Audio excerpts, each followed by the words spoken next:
اللہ اللہ اللہ اللہ اللہ. السلام علیکم ورحمۃ اللہ وبرکاتہ. وعلیکم السلام.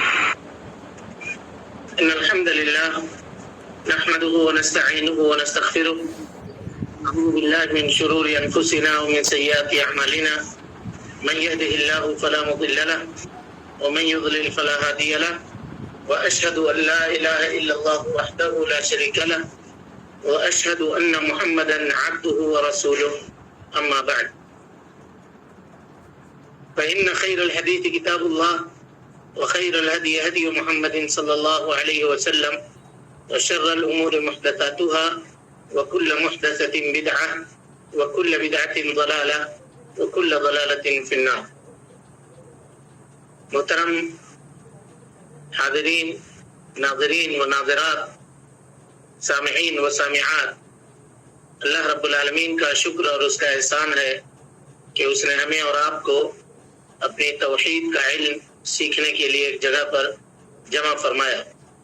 اللہ تعالی ہماری ان کوششوں کو قبول فرمائے اور آخرت میں اس کو ہمارے اور آپ کے لیے نجات کا ذریعہ بنائے، اور جو کچھ ہم علم سیکھیں اس علم کو اللہ تعالی نفع بخش بنائے کہ اس کے اوپر عمل کرنے اور اس کی دعوت عام کرنے اور اس کے راستے میں آنے والی مصیبتوں کے اوپر صبر کرنے کی اللہ رب العالمین توفیق عطا فرمائے.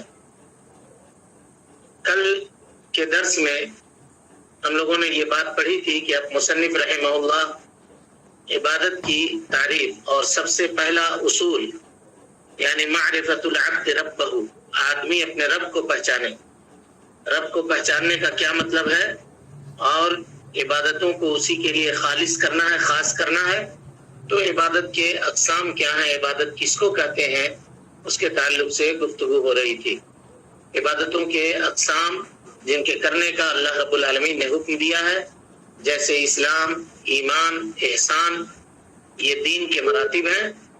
اور اسی طرح کے طریقے سے دیگر عبادتیں جیسے دعا، خوف، رجا اور توکل، رغبت، رہبت، خشوع اور خشیت الہی، یہ چیزیں یہ ساری چیزیں عبادت ہے. اور انہی کی تفصیل آپ کے سامنے بیان کی جا رہی تھی. کل ہماری گفتگو کہاں پہ رکی تھی؟ خوف کے متعلق ڈیفینیشن چار ہے ان کی، اس کے بارے میں جاننا. خوف کا معنی کیا ہے؟ کوئی بھی نقصان دہ چیز جس سے ڈر. کسی بھی نقصان دہ چیز کو دیکھ کر کے آدمی کے دل کے اندر جو کیفیت پیدا ہوتی ہے اس کو خوف کہتے ہیں. اس کو کیا کہتے ہیں؟ خوف کہتے ہیں. یعنی کسی چیز کو دیکھ کر کے آدمی کو یہ توقع ہو کہ اس سے ہم کو نقصان پہنچے گا یا یہ ہم کو ضرر پہنچا سکتا ہے، تو اس کے دل کے اندر جو کیفیت اس وقت پیدا ہوتی ہے اس کیفیت کو خوف کہتے ہیں. اس کیفیت کو خوف کہتے ہیں. کل کے درس میں ہم نے آپ کے سامنے یہ بتایا تھا کہ خوف کی کتنی قسمیں ہیں؟ چار. خوف کی 4 قسمیں ہیں. سب سے پہلی قسم خوف السر. خوف السر یا خوف سر، اردو میں لکھنے والے خوف سر لکھیے، اس کو لکھ چکے ہیں؟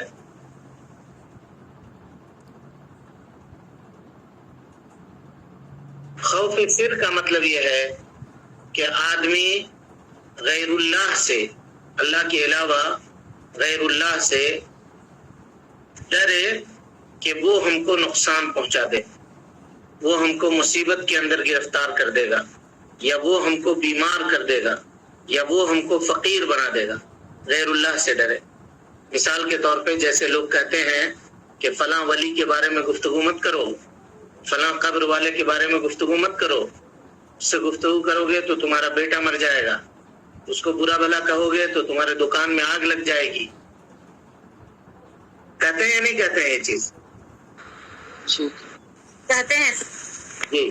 تو اس طرح کا جو خوف ہے اس کو کہا جاتا ہے خوف سر. سر کے معنی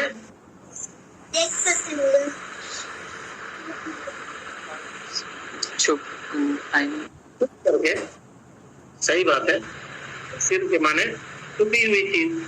اسی لیے نماز جو ہے اس کو سری نماز کہتے ہیں کیونکہ اس میں قرأت دکھا کر کے نہیں ہوتی ہے, زور سے سنا کر کے نہیں ہوتی ہے, اسی لیے اس کو کہتے ہیں سری.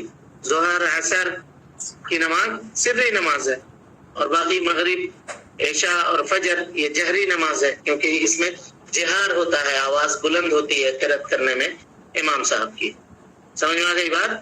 تو خوف سر کو خوف سر اس وجہ سے کہتے ہیں کہ یہ خوف آدمی کے عقیدے سے پیدا ہوتا ہے. آدمی کے عقیدے سے پیدا ہوتا ہے. مثال کے طور پہ فلاں قبر والے کے تعلق سے یہ عقیدہ ہے کہ جو بھی اس کے اوپر مثال کے طور پہ اللہ تعالی ہم کو اور آپ کو محفوظ رکھے کہ چادر نہیں چڑھائے گا اس کی تجارت کے اندر کمی ہو جائے گی. جو بھی اس پیر کے خلاف کچھ بولے گا تو ہم اس کو جلا کر کے راکھ کر دیں گے, ہم اس کو بھسم کر دیں گے, ہم اس کو فلاں کر دیں گے, ہم اس کے بیٹے کو کھا جائیں گے یا اس کی بیٹی کو مار دیں گے. اس طرح کی جو باتیں ہوتے ہیں عورتیں اس طرح کی باتیں ہم کرتی ہیں فلاں پیر کے بارے میں, اس بزرگ کے بارے میں, اس کے بارے میں ایسا مت کرو. یہاں دیکھیے اگر یہ عقیدہ ہے کسی کا خوف سر کا عقیدہ تو یہاں دو مصیبت ہے. اگر وہ حاضر ہے مثال کے طور پہ اگر اللہ کے علاوہ کسی کی پرستش کی جاتی ہے اور وہ حاضر ہے, وہ موجود ہے, وہ شخص آپ کے سامنے اور اس کی آپ برائی بیان کر رہے ہیں, وہ سن رہا ہے, تو یہ خوف سر ہوا. لیکن اگر وہ موجود نہیں ہے تو اس کے ساتھ دو مصیبت ہے. پہلی مصیبت تو یہ ہے کہ ایک تو آپ خوف سر ہے, خوف کھا رہے ہیں اس سے, اور دوسری چیز یہ ہے کہ آپ اس کو عالم الغیب بھی سمجھ رہے ہیں کہ وہ یہاں موجود نہیں ہے. مثال کے طور پہ پیر صاحب کہیں اور ہیں قبر میں دفن, اور ہم یہاں بیٹھ کر کے کوئی شخص یہ کہہ رہا ہے کہ تم اس کی برائی کرو گے تو پیر صاحب تم کو وہاں سے نقصان پہنچا دیں گے, تمہاری تجارت کو کھا جائیں گے, تمہارے کاروبار میں آگ لگ جائے گی. سمجھ میں آ رہی بات؟ جی جی. اس طرح کا یہ خوف غیر اللہ سے رکھنا یہ خوف سر کہلاتا ہے, خوف سر کہلاتا ہے. اور اس کا حکم کیا ہے یہ جب ہم دلیل دیں گے اور جب اس کے اوپر گفتگو کریں گے تو اس کے احکام آپ کے سامنے بیان کریں گے کہ یہ ناجائز ہے کہ جائز ہے, یا اس کا حکم کیا ہے, یا ایسا ڈرنے والا شخص پناہ جن سے یا کسی بابا سے یا کسی اور سے آدمی اللہ سے بسا اوقات اتنا نہیں ڈرتا ہے. مثال کے طور پہ کبھی کبھی ایک مثال دے رہا ہوں میں, اب اس کو کوئی سیریس نہ سمجھ لے, جیسے ٹی وی لگانا, گھر میں ٹی وی لگانا, ایک مثال دے رہا ہوں. اگر اس کا غلط استعمال ہے, میوزک بج رہا ہے اور چیزیں ہیں ناجائز ہے وہ چیز, لاول حدیث کے اندر وہ چیز داخل ہے. لیکن اگر مان لیجیے کسی گھر میں جن وغیرہ سوار ہو گیا اور جھاڑنے والے بابا نے کہہ دیا کہ دیکھو جن کو اس سے تکلیف ہو رہی ہے آپ نہیں لگائیے, دوسرے دن اس کو کور لگا دے گا, بند کر دے گا, نہیں سنے. حالانکہ اتنے دن سے مولوی صاحب مسجد میں تقریر کر کے امام صاحب بولتے تھے کہ نہیں لگاؤ, یہ شیطان کا باجا ہے, یہ گانا ہے, اس سے آدمی غافل ہوتا ہے. نہیں مانے گا, اللہ کی بات نہیں, اللہ کی بات میں گنجائش تلاشتے ہیں لوگ. لیکن جب اس طرح کی بات آتی ہے خوف سر والی بات, تب اس وقت یہ عام طور پہ عورتیں سر کے اوپر آنچل نہیں لیتی ہیں, لیکن اگر کوئی کہہ دے گا دیکھو تمہارے بال کو دیکھ کر کے کوئی جنات آ رہا ہے, تب دیکھیے کہ وہ ہر وقت دوپٹہ لیے رہے. دوپٹہ ہر وقت لینا ہے. سمجھ میں آ رہی بات یا نہیں آ رہی ہے؟ اس جن کی وجہ سے, اس کی وجہ سے وہ, تاکہ وہ جن ناراض نہ ہو جائے, وہ جن پریشان نہ ہو جائے, وہ آ کر کے سوار نہ ہو جائے, اس کی وجہ سے احتیاط کیا جاتا ہے یہ. لیکن اللہ کے عذاب کے خوف سے نہیں ہوتا ہے. لاکھ بتا دیجئے, لاکھ سنا دیجئے, لاکھ آیتیں پڑھ کے بتا دیجئے, نا یہ ہے معاملہ خوف سر کا. خوف سر کا یہ معاملہ ہے. یہ ایسا ہوتا ہے نہیں ہوتا ہے جی؟ ہوتا ہوتا ہے کہ آدمی اللہ کے علاوہ خوف سر کہتے ہیں، آدمی اللہ کے علاوہ کسی دوسرے سے اس طرح سے ڈرے کہ وہ مجھے بیمار کر دے گا، وہ مجھے مصیبت میں گرفتار کر دے گا، وہ مجھے پریشانی کے اندر ڈال دے گا. اور خوف سر کو خوف سر اس وجہ سے کہتے ہیں کہ یہ اعتقاد سے پیدا ہوتا ہے، آدمی کے عقیدے سے پیدا ہوتا ہے. یعنی اللہ کے علاوہ غیر اللہ کو آپ سمجھ رہے ہیں کہ وہ ہم کو بیماری دے سکتا ہے، وہ ہم کو مصیبت دے سکتا ہے، وہ ہمارے کاروبار میں نقصان پہنچا سکتا ہے. یہ پہلی قسم ہوئی خوف کی پہلی قسم خوف سر. اس کے بعد دوسرے نمبر پہ خوف کی قسم ہے خوف دنیاوی خوف. اس کی مثال یہ ہے کہ آدمی دنیا کے اندر اپنے منصب کا خوف کھائے. مثال کے طور پہ کسی کو کوئی کرسی ملی ہوئی ہے، کسی کرسی کے اوپر ہے، وہ کسی منصب کے اوپر ہے، کسی عہدے کے اوپر ہے، فائز. اس وجہ سے وہ برائی کو برائی نہیں کہہ رہا ہے یا نہیں عن المنکر نہیں کر رہا ہے تاکہ کہیں میری یہ کرسی نہ چلی جائے. اسی لیے جو کہہ رہا ہے کوئی یہ بھی ٹھیک، یہ بھی ٹھیک، یہ بھی ٹھیک، یہ بھی ٹھیک. کوئی مولوی صاحب ہے مثال کے طور پہ، اس کے فالوورز بہت زیادہ ہیں، سننے والے اس کے بہت زیادہ ہیں. اب وہ یہ کہہ رہا ہے کہ میاں ہم اگر شرک بیان کریں اور شرک کے قباحت کو بیان کریں تو یہ فالوورز ہمارے کہاں رہیں گے؟ ہم تو صرف میٹھی میٹھی چیزیں بتاتے ہیں، یہ پڑھ لو جنت، یہ پڑھ لو جنت، لا الہ الا اللہ کہہ دو جنت، اتنے مرتبہ درود پڑھ لو جنت. کبھی نہیں کہے گا کہ شرک سے توبہ کرو، کبھی نہیں کہے گا کہ غیر اللہ کی پرستش چھوڑ دو، کیونکہ وہ کہے گا تو اس کا جو منصب ہے، اس کا جو عہدہ ہے، جس کے اوپر وہ فائز تھا، وہ عہدہ اس سے چھن جائے گا. یہ خوف دنیاوی ہے. کبھی کبھی یہ خوف دنیاوی کی وجہ سے آدمی معصیت یعنی اللہ رب العالمین کی نافرمانی کا شکار ہوتا ہے. کبھی کبھی آیتوں کے اندر تعویل کر دیتا ہے کسی بڑے آدمی کو خوش کرنے کے لیے کہ غلطی کرنے والا بڑا آدمی ہے، اگر ہم یہ فتویٰ دے دیں کہ یہ کام ایسا ہے تو یہ تو فلاں صاحب کو بھی پڑ جائے گا، وہ تو ہمارے مسجد کے ذمہ دار ہیں، مسجد کے سیکریٹری ہیں، وہ فلاں صاحب کے بلڈنگ میں ہماری دکان ہے، اگر ہم یہ فتویٰ دے دیے تو وہ تو کل دکان سے ہم کو خالی کرنے کے لیے کہہ دیں گے، چھوڑنے کے لیے کہہ دیں گے. یہ خوف دنیاوی ہے. اور خوف دنیاوی کا حکم کیا ہے، یہ پھر اس کی گفتگو آپ کے سامنے آئے گی. اور یہ باتیں تو آ چکی، کبھی نہی عن المنکر کو چھوڑ دیتا ہے، کبھی اللہ رب العالمین کی آیتوں کی تعویل کر دیتا ہے، کبھی اس کو خوش کرنے کے لیے غیبت، چغلخوری، معصیت اور نافرمانی، جس سے اللہ رب العالمین کی نافرمانی ہوتی ہے، ان چیزوں کو کرتا ہے. آدمی اپنے آقا کو یا اپنے مالک کو خوش کرنے کے لیے، جو اس کا مالک ہوتا ہے یا جس کے ماتحت وہ کام کر رہا ہے، اس کو خوش کرنے کے لیے تاکہ مجھ کو ترقی ملے یا میرا عہدہ باقی رہے کم سے کم، معصیت گناہ کے کام کرنے سے بھی وہ پیچھے نہیں ہٹتا ہے، پیچھے نہیں رہتا ہے. یہ خوف دنیاوی ہے. اور اس کے بعد تیسرے نمبر کا جو خوف ہے وہ خوف طبعی ہے. ہر انسان کے دل میں اللہ رب العالمین نے خوف کی یہ قسم رکھی ہے. مثال کے طور پہ ہم لوگ یہاں پہ بیٹھے ہوئے ہیں، کوئی اچانک چوہا اوپر سے گر پڑا، خوف آج لاحق ہوگا. چل کر کے راستے میں کہیں جا رہے ہیں، کسی راستے میں سانپ نکل گیا، خوف ہوگا. کسی جنگل میں جا رہے ہیں، کہیں شیر نظر آ گیا، تو خوف ہوگا دل کے اندر. ہوگا یا نہیں ہوگا؟ ہوگا.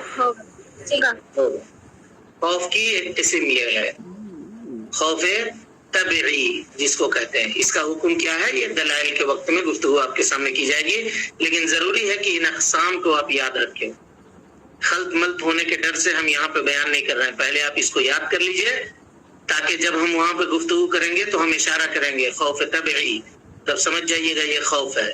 خوف دنیاوی، تب سمجھ جائیے گا کہ اس کی مثال یہ تھی. جب کہیں گے خوف سری تو سمجھ جائیے گا کہ اس کی مثال یہ تھی، خوف سر. سمجھ رہے ہیں بات؟ تو ضروری ہے کہ اس کو یاد کر لیں.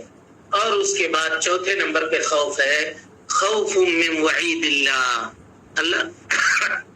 رب العالمین کی آیتوں کو، خاص کر کے وہ آیتیں جس میں وعید کا تذکرہ ہے، یا نبی صلی اللہ علیہ وسلم کے احادیث جس میں وعید کا تذکرہ ہے، جہنم کا تذکرہ ہے، اور اسی طریقے سے قبر کی عذاب کا تذکرہ ہے، اسی طرح سے اللہ رب العالمین کی دنیاوی عذاب، زلزلے کا تذکرہ ہے، اور دوسری چیزوں کا تذکرہ ہے. ان آیتوں کو سن کر کے خوف کھانا، ان آیتوں کو سن کر کے خوف کھانا، یہ چوتھی قسم ہے. اس کا حکم کیا ہے یہ بھی آپ کے سامنے آئے گی. اس کا نام ہے خوف من وعید اللہ، اللہ تعالیٰ کی وعید سے خوف کھانا، اللہ تعالیٰ کے وعید سے خوف کھانا اور ڈر جانا. تو خوف کی یہ چاروں قسمیں ہو گئی مکمل. جی ہاں، اب اس کے بعد جب خوف بیان ہو چکا تو اب اس کے بعد ہے رجا. کیا ہے؟ رجا. رجا. رجا کے معنی جی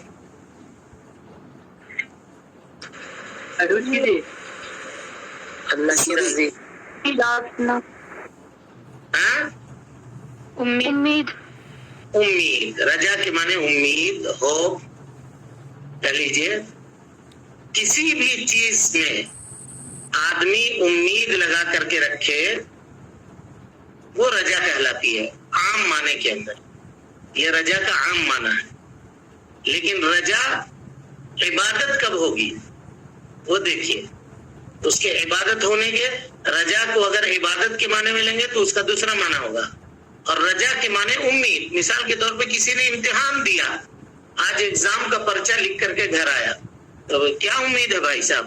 پاس ہو جائیے گا نا؟ ہاں پاس ہو جائے گا، ہم کو 100% امید ہے. رجا ہے. سمجھ میں آ رہی بات؟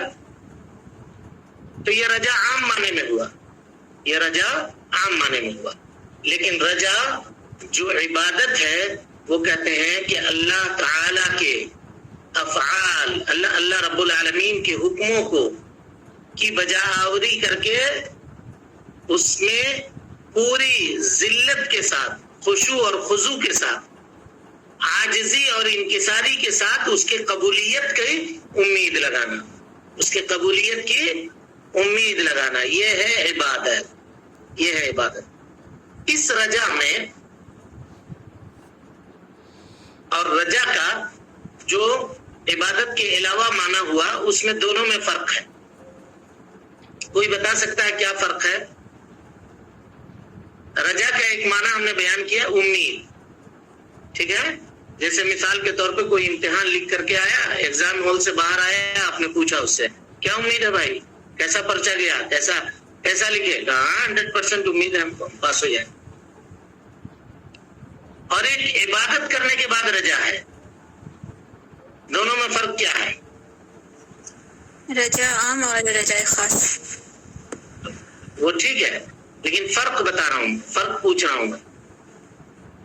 اللہ تعالیٰ کی عبادت کر کے اس سے اجر و ثواب کی امید کرنا. ہاں، امید کرنا عاجزی اور انکساری کے ساتھ. عاجزی اور انکساری کے ساتھ. انکساری. دیکھیے یہاں ایک عقدی مسئلہ ہے جس وجہ سے ہم نے آپ لوگوں کو یہاں پہ روکا.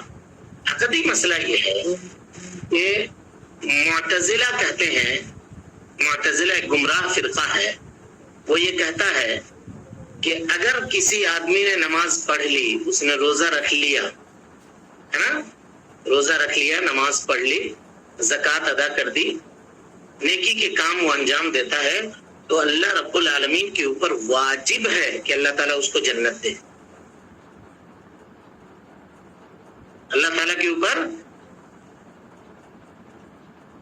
میرے ساتھ ہیں لوگ؟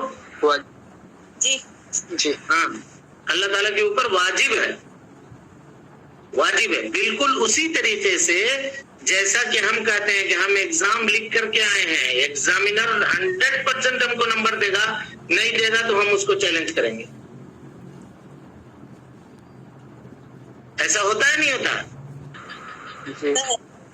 ہاں. تو یہ رجا وہ رجا ہے جس میں عبادت نہیں ہے. سمجھ میں آ رہی بات؟ اور معتزلہ رجا کو اس معنی میں لیتے ہیں، جبکہ اہل سنت والجماعت کہتے ہیں نہیں، اللہ کے اوپر واجب کرنے والے ہم کون ہوتے ہیں؟ وہ تو اللہ کا فضل اور احسان ہے کہ وہ قبول کر کے ہم کو جنت میں داخل کر دے گا. دونوں کا فرق سمجھ میں آیا یا نہیں آیا؟ حضرت معاذ ابن جبل رضی اللہ تعالیٰ عنہ کی جو روایت ہے، جو عام طور پہ آپ لوگ سنتے ہوں گے، ہم لوگ سنتے ہیں، بیان کرتے ہیں، وہ روایت کیا ہے؟ کہا کہ پوچھا تھا نبی صلی اللہ علیہ وسلم نے معاذ ابن جبل سے کہ آپ کو معلوم ہے کہ اللہ کا حق بندوں کے اوپر کیا ہے؟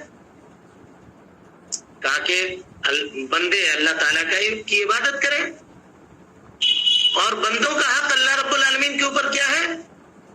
تو نبی صلی اللہ علیہ وسلم آیا تھا کہ اللہ یعذب من لا یشرک باللہ شیئا، کہ اللہ تعالیٰ اس کو عذاب نہ دے جو اس کے ساتھ کسی کو شریک نہیں ٹھہراتا۔ معتزلہ اس حدیث سے دلیل پکڑ کے یہ کہتے ہیں کہ اگر کوئی آدمی اللہ رب العالمین کی عبادت کرتا ہے تو اللہ کے اوپر واجب ہے کہ اس کو جنت دے۔ اہل سنت والجماعت کہتے ہیں نہیں، ہم واجب کرنے والے نہیں ہوتے ہیں بھائی، ہم عبادت کر دیں گے جیسا اللہ نے کہا ہے، اس کے باوجود بھی ہم عاجزی اور انکساری کے اندر رہیں گے، ڈرے ہوئے رہیں گے کہ پتہ نہیں اللہ تعالیٰ ہماری عبادتوں کو قبول کرے گا کہ نہیں کرے گا۔ امید ہم کو ہے کہ قبول کرے گا۔ دیکھیے امید کرنا ایک الگ بات ہے، لیکن ٹھوس جمانا کہ ہم نماز پڑھ رہے ہیں ہم کو یہ چیز ملے گی، ہم اتنا صدقہ و خیرات کر رہے ہیں ہم کو یہ چیز ملے گی، ہم کو جنت ملے گی، جنت ہمارے نام ہو گئی، رجسٹر ہو گئی، نہیں۔ قرآن مجید کی آیت ہے کہا والذین یؤتون ما آتوا قلوبہم وجلۃ انہم الی ربہم راجعون، کہا کہ وہ لوگ جو اللہ رب العالمین کے راستے میں خرچ کرتے ہیں، جو اللہ نے ان کو دیا ہے، باوجود اس کے ان کے دل ڈرے ہوئے ہوتے ہیں۔ یہ نہیں کہ ہم اتنا صدقہ و خیرات کر رہے ہیں میرا کیا ہونے والا ہے، اللہ تعالیٰ ہم کو بخشے گا ہی، حق ہے کہ اللہ تعالیٰ ہم کو بخشے، ہم کو نہیں بخشے گا تو اور کس کو بخشے گا؟ ہم اتنا نماز پڑھ رہے ہیں، میرے ساتھ اللہ تعالیٰ ایسا نہیں کرے گا تو اور کس کے ساتھ کرے گا؟ یہ امید نہیں ہے۔ سمجھ میں آ رہی بات یا نہیں آ رہی جی؟ وہی فرق ہے دونوں کے اندر۔ جی آ رہی ہے۔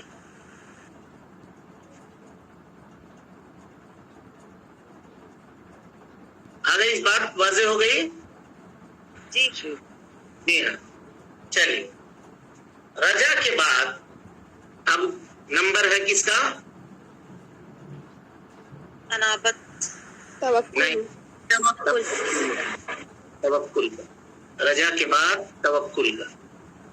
توکل کا جو یہ باب ہے، اس باب میں بہت سارے لوگ ٹھوکر کھاتے ہیں توکل کو نہ سمجھنے کی وجہ سے، اس لیے ہم کوشش کریں گے کہ اس کی وضاحت آپ کے سامنے کی جائے، اور یہ اہم چیز ہے، اس کو ذرا غور سے سمجھیے آپ لوگ۔ توکل کہتے ہیں اپنے عام معنی میں، جیسے رجا کا ایک معنی تھا عام معنی، اور رجا کا ایک معنی عبادت ہونے کی حیثیت سے، تو توکل کا ایک عام معنی ہے اور ایک معنی ہے عبادت ہونے کی حیثیت سے، اس کا دوسرا معنی ہے۔ توکل کہتے ہیں کسی بھی چیز کے اوپر اعتماد کرنے کو، کسی بھی چیز کے اوپر اعتماد کرنے کو، بھروسہ کرنے کو۔ جیسے میرا دوست ہے مثال کے طور پہ، کسی کام کے لیے ہم نے اس کو کہا کہ دیکھو بھائی ہم کو تمہارے اوپر بھروسہ ہے کہ تم یہ کام کر دو گے، تم یہ کام انجام دے لو گے، دیکھو جی اللہ رب العالمین کے بعد تمہارا ہی سہارا ہے اس مسئلے میں، تو ذرا خیال رکھنا۔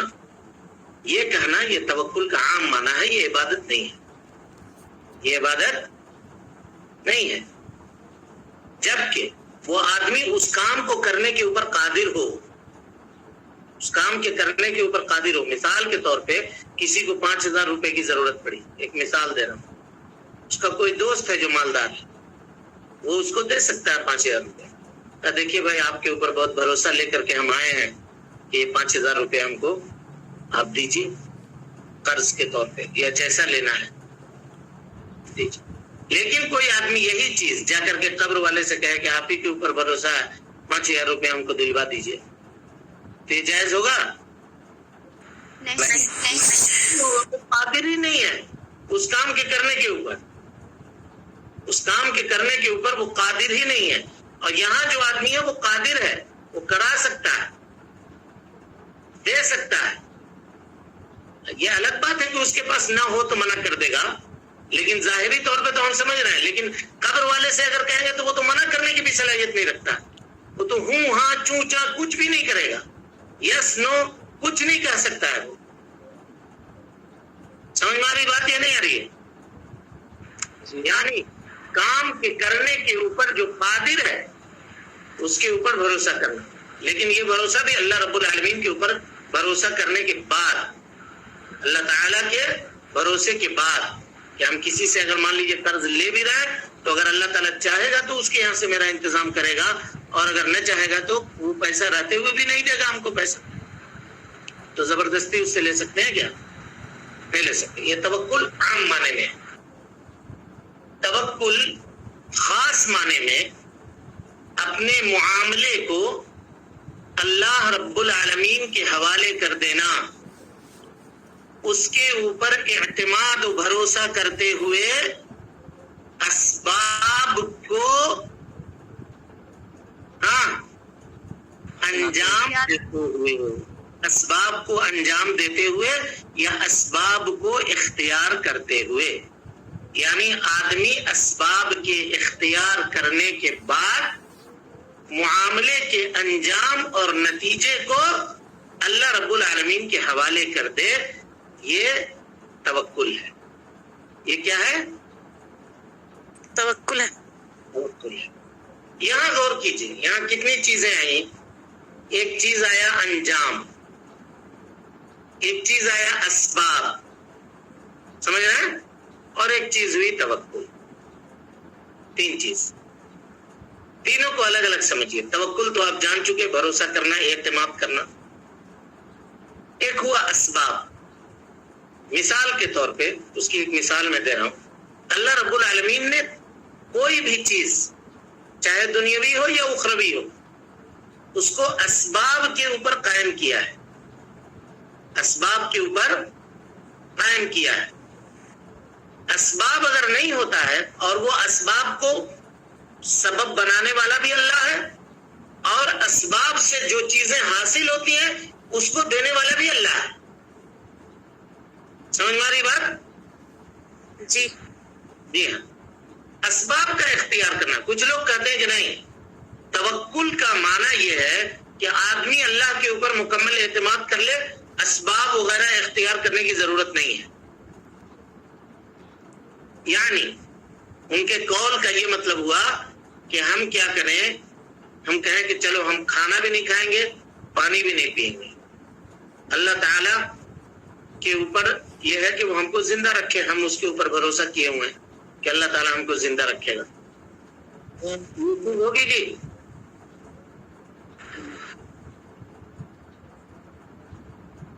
بولیے، ہوگی یا نہیں ہوگی؟ نہیں. نہیں. کیوں نہیں ہوگی؟ اللہ نے کھانا پینے بولا تھا. کھانا پینا یہ سبب ہے زندگی کا، کیونکہ بھوکا آدمی زیادہ دنوں تک زندہ نہیں رہ سکتا. 4-5 دن تک اس گرمی میں اگر کسی کو 2 دن 3 دن تک پانی نہیں دیجیے مر جائے گا، بغیر پیے بغیر کھائے مر جائے گا اس گرمی میں.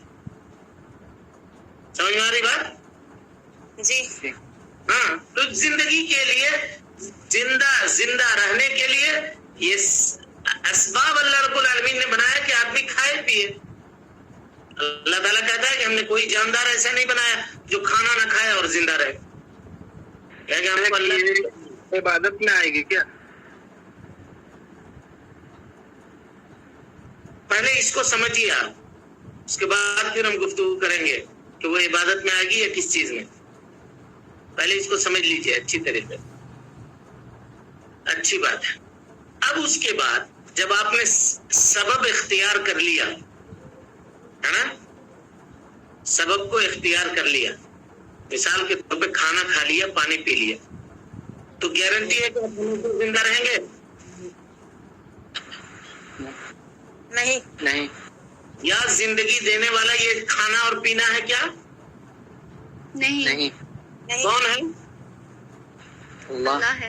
اللہ تعالیٰ. اللہ ہے، کیونکہ وہ اللہ رب العالمین ہے جس نے کھانے پینے کو اسباب بنایا، اور اس سے جو نتیجہ نکلا یعنی زندگی، اس کا بنانے والا بھی اللہ رب العالمین. اس سلسلے میں لوگ گمراہ ہوئے. مثال کے طور پہ جیسے کچھ دعا ہے جس کو صبح شام آدمی پڑھ لے تو وہ مصیبتوں سے. کئی ایک لیکچرر ہیں, کچھ لوگ ہیں جو مشہور ہیں, تقریریں کرتے ہیں. اس نے آ کر کہا کہ اعوذ بکلمات اللہ التامہ بسم اللہ الذی لا یضر مع اسمہ شیء فی الارض ولا فی السماء. اس کو پڑھ لے, اب کورونا کے پیشنٹ سے جا کر کے گلے مل جائے, اس کو کچھ نہیں ہوگا. کیا کہتے ہیں آپ اس مسئلے میں؟ جائز کیا جائز ہے؟ نہیں احتیاط بھی کر دوری اختیار کرے اسباب. نہیں, تدبیر بھی کرنی چاہیے. ہم نے تدبیر بھی اسباب جائز.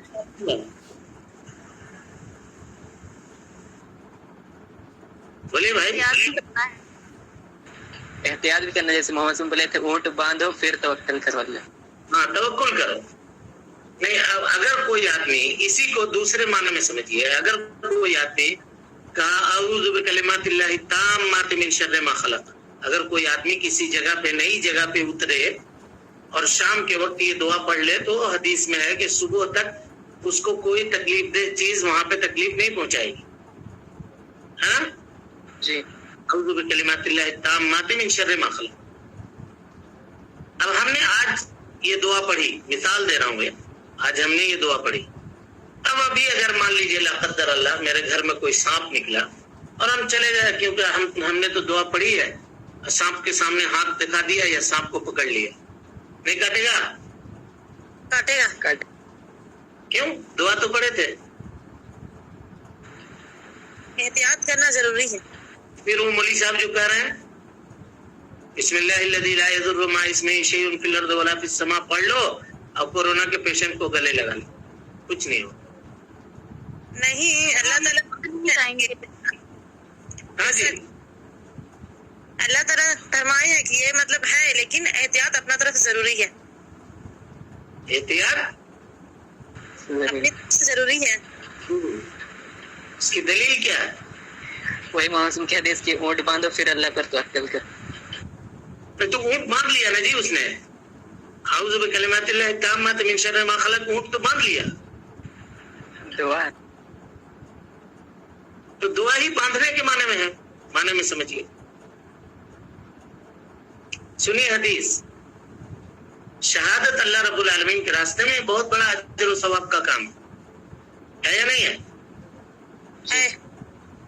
باوجود اس کے اللہ کے نبی صلی اللہ علیہ وسلم نے کہا کہ سنو جی, کبھی بھی دشمن سے ملاقات کی دعا مت کرو, کبھی بھی یہ آرزو نہ کرو کہ دشمن سے ہماری ملاقات ہو, مت کرو. ہاں, اگر ملاقات ہو جائے تو پھر پیٹھ مت دکھاؤ, پھر ڈٹ جاؤ, پھر جم جاؤ, لیکن آرزو مت کرو. آپ نے اسباب اختیار کر لیا, لیکن اسباب اختیار کرنے کے بعد آپ کو بچنا ہے. اس طرح کے جو لوگ ہیں وہ دین کو ڈھانے کے کام کر رہے ہیں. اگر مان لیجئے مثال کے طور پہ کوئی آدمی بسم اللہ الذی لا یضر مع اسمہ شیء فی الارض ولا فی السماء پڑھ کر کے کورونا کے پیشنٹ سے گلے لگتا ہے, اور اللہ رب العالمین اس کے تقدیر میں لکھا تھا کہ اس کو یہ بیماری لگے گی اور لگ گئی وہ بیماری, تو پھر اس کا اس دعا کے اوپر بھروسے کا کیا عالم ہوگا؟ نہیں رہے گا اس میں وشواس. بتائیے, تو اس کا ایمان خراب ہوگا یا نہیں ہوگا؟ ہوگا. جی, تو یہ توکل نہ سمجھنے کی وجہ سے, توکل کو نہ جاننے کی وجہ سے, موجودہ زمانے میں لوگ 2-4 کتابیں اردو کی پڑھ لیتے ہیں, 2-4 کتابیں بس بولنا آ جاتا ہے تو مائک کے اوپر کھڑے ہو کر کے بولتے ہیں تو پوری دنیا کے اندر پھیلتی ہے ان کی بات. اگر بولنا ہی معیار ہے تو ٹی وی کے اوپر چمن پراس کا جو ایڈ دیتا ہے وہ تو ان لوگوں سے اچھا بولتا ہے نہیں بولتا ہے جی؟ بولتا ہے. تو پھر اس کو بلا کر کے تقریر کروائیے یا پھر اس کی تقاریر کو سنیے. علم ہونا چاہیے, علم. اب یہ علم کتنا گہرا علم ہے توکل کا, یہ کل کے درس میں آپ کو یہ بات سمجھ میں آئے گی. چونکہ آج وقت ہو گیا تو اب کل کے درس میں شیخ الاسلام ابن تیمیہ رحمۃ اللہ علیہ نے 3 چیزوں کے اندر توکل کو پورے طور پہ اکٹھا کر دیا ہے, 3 جملوں کے اندر. ان 3 جملوں کی وضاحت کل ہم آپ کے سامنے کریں گے، تب آپ کو سمجھ میں آئے گا کہ یہ کتنا گہرا باب ہے، کہ اس کے اندر کسی کو ٹھوکر نہیں لگنی چاہیے۔ اللہ رب العالمین سے دعا ہے کہ اللہ تعالیٰ 5 منٹ تاخیر ہوئی اس کے لیے معذرت، اللہ تعالیٰ ہمیں اور آپ کو حسن عمل کی توفیق دے، ہماری اصلاح فرمائے، جب تک زندہ رکھے دین اسلام کو زندہ رکھے، اور جب اٹھائے ایمان پہ اٹھائے۔ اقول قولی هذا واستغفر الله لي ولكم ولسائر المسلمين من كل ذنب وخطيئة فاستغفروه انه كان للأوابين غفورا۔ اللہ اللہ اللہ اللہ اللہ اللہ اللہ اللہ